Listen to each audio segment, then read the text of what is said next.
There are a million videos on hip thrusts and a million videos on glute bridges, but nobody is actually telling you which one to do first. And I get it, because when I first started training my glutes, I was just doing whatever looked hardest. No one told me that there was an order. It wasn't until I slowed down, went back to basics, that I actually felt my glutes working for the first time.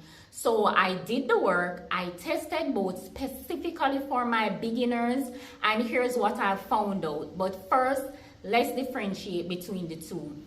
Glute bridge, you're flat on the floor, zero equipment, anyone can do this anywhere. With the hip thrust, your upper back rests on a couch, bed, or bench. It's the same movement, but your hips drop lower at the bottom. Same movement, just bigger range of motion. Now, with that being said, on paper, the hip thrust should be the obvious answer, right?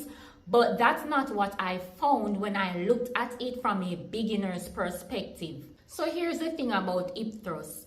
The range of motion that makes it great is also the range of motion makes it harder to feel at first.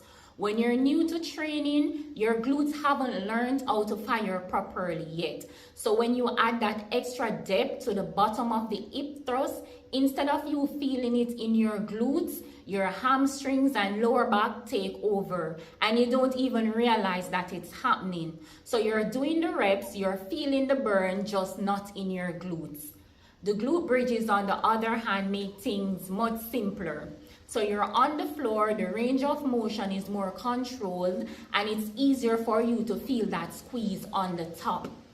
For a beginner, that mind to muscle connection is everything. You can't grow a muscle that you can't feel, and that's just facts. So here's the glute bridge form breakdown. Feet flat, knees bent, drive your hips up and squeeze. Hold that squeeze for 3 seconds. Don't rush it, because that squeeze is everything. If you're not feeling it in your glutes, ensure that you're driving through your heels and not your toe. Heels drive the glutes, toes drive the quads. Hold for 3 seconds at the top with every single rep. Now the hip thrust form breakdown. The upper back rests on a chair, a couch, or a bed. Feet flat on the floor, drive those hips up as high as they can go. This is the part that most people miss. The lower. Don't just drop your hips. Lower them slowly. Keep tension on the glutes the whole way down. If you lose tension on the bottom, you're going to feel it in your lower back instead of your glutes. So here's what this experiment actually showed me. The hip thrust is the better exercise for glute growth, full stop. More range of motion, deeper stretch, stronger contraction when your form is locked in. But for a beginner, it's the wrong starting point. If you send someone who can't feel their glutes into a hip thrust, they're going to be using their hamstrings and wonder why their glutes aren't growing.